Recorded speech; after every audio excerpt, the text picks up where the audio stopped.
All right, Small Axe community, it's your boy Nico here, the multifamily family man. I help you buy buildings and build empires. I am your guy if you're looking to accelerate your career in this multifamily space. It is one of my utmost goals, guys. I want to create an industry of killers, of great operators, people that do well for themselves, for their families, as well as the residents and the community at large. So we have to uplift each other, help each other out, and become the best operators that we can be. And today, I'm going to talk about what's going down as an operator in multifamily because I am in the trenches, guys and gals. For those of you out there listening in your car, all cozy, maybe with some climate control, maybe with the heat on, maybe you've got the AC going and you're feeling good and you're cozy and comfy in your car, know that I am in it. I am in knee deep. I am in neck deep. I'm not talking about what worked 2, 3, 4 years ago. I am talking about what it looks like on the ground today. And the best way that I could describe this is it's an operator's market. Okay, yes, it is always an operator's market, technically, because we always have to be operating to the best of our ability with the fewest mistakes, making sure that we create environments and communities where people can live happy, healthy, and be very comfortable in the apartments that we provide for them. But when we make a mistake today, as opposed to 4 years ago, the market doesn't help us out.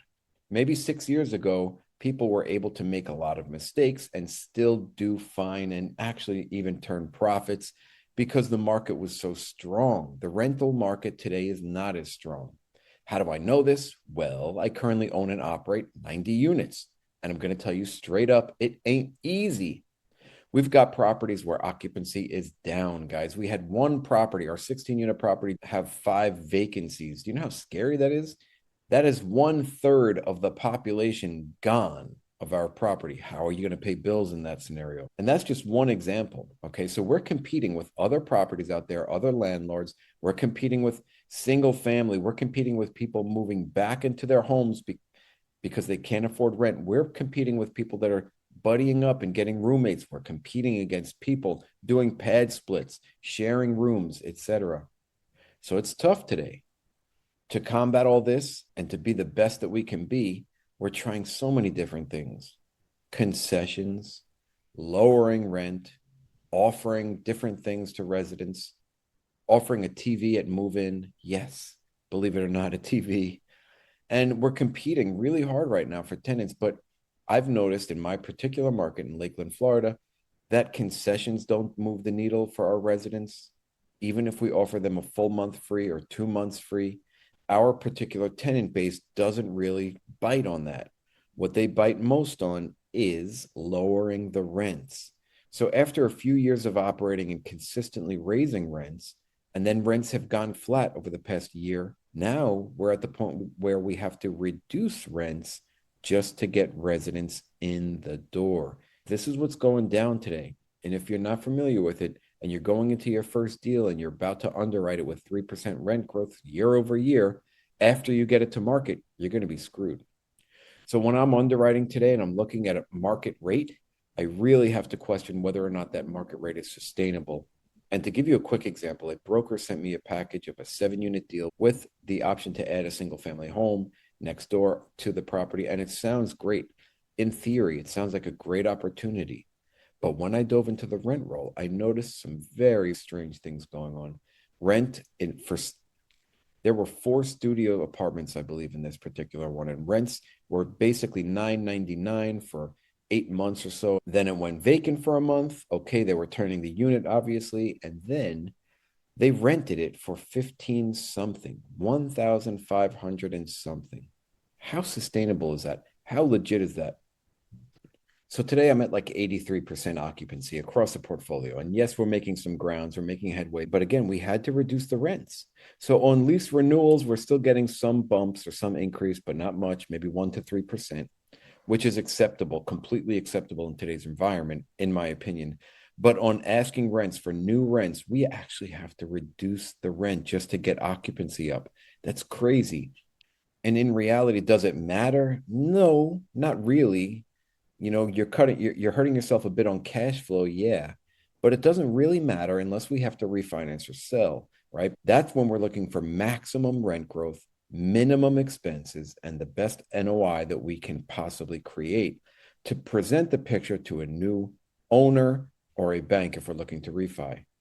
But if we're not looking to do any of that, then really who cares if cash flow suffers a few $100 a month? As long as we're not underwater, then it doesn't really matter. And again, occupancy is really crucial. And the way I see it is we really have to capture the market share from other competing properties as well, which is just part of the game, unfortunately. So the longer we wait to reduce our asking rent, the longer people have to find a cheaper place to live. So we got to be competitive, and it's tough, guys. And our 10 unit, we've had 2 units vacant for quite some time now. And the answer isn't to just wait it out. So now we're just literally dropping rents, just get people in, adjust, adapt, get them filled. This is the name of the game. We have to capture market share. We got to maintain occupancy. And this is a part that a lot of people just don't understand, especially when they're looking at deals online or not really there in person. They think, okay, raise the rents. Even if it's just to market today, you got to be careful with that because market rents have certainly changed. Just add value, maybe adding amenities, that might not move the needle today. Just stabilize the property. Well, no, you actually have to execute on all of these things. And value add today is different than what it was in 2020. And I talked about this a few times. So you're not necessarily going to see the ROI for completely renovating a unit today. That's not really what people are looking for. What's going to drive occupancy today is lower rent because people are struggling. The broader economy across the United States and perhaps the world is struggling a bit.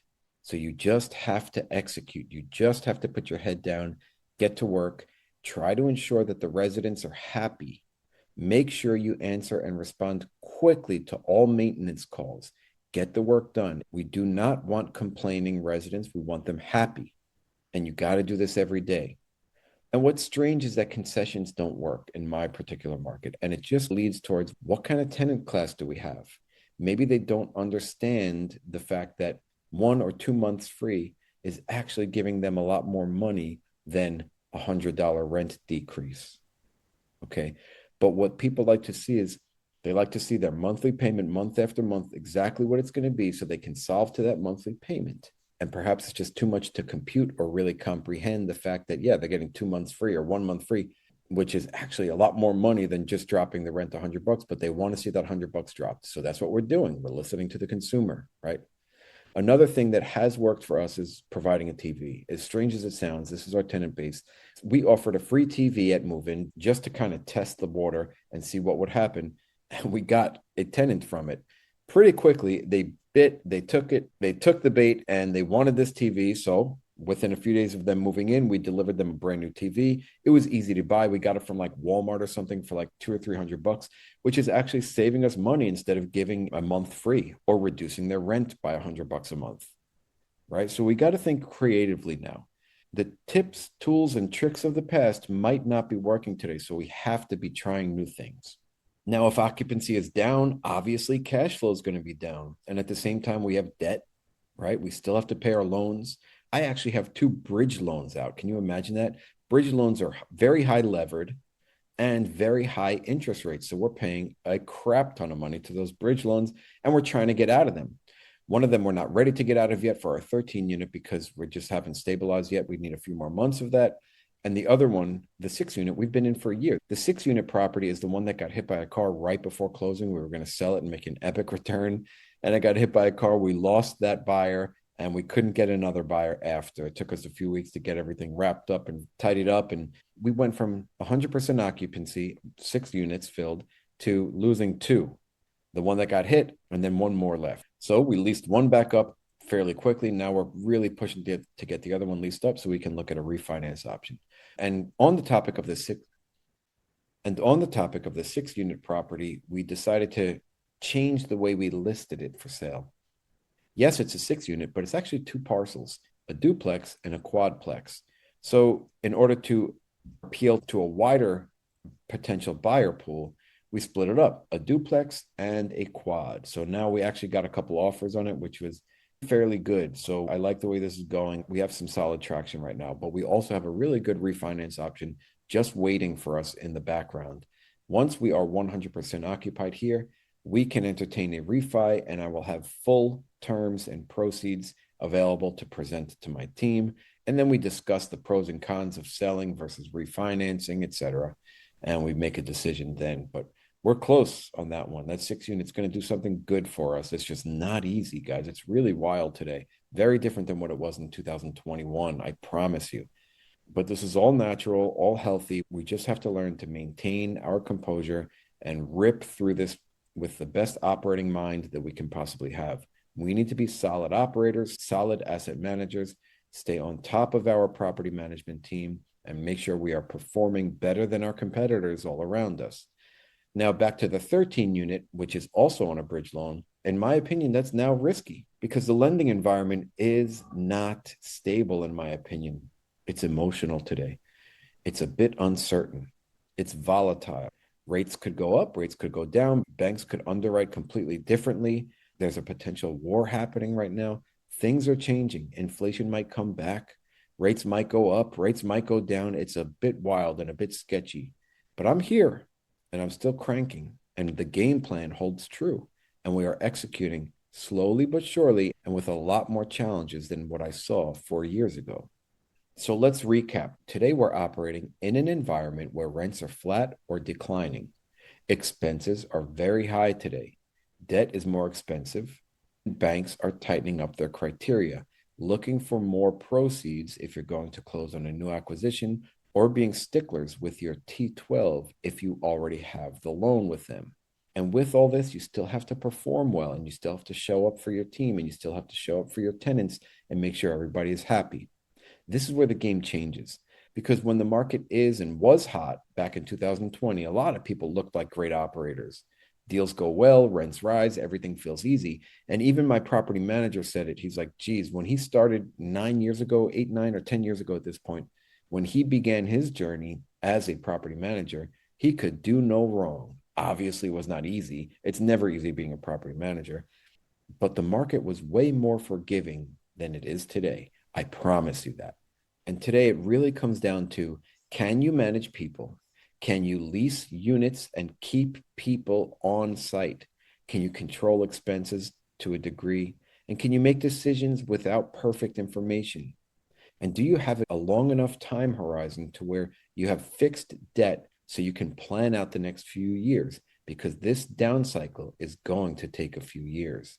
And that's why I say this is an operator's market, because the people who actually know how to run these assets, they're the ones who are going to make it through this and come out stronger. And here's the flip side.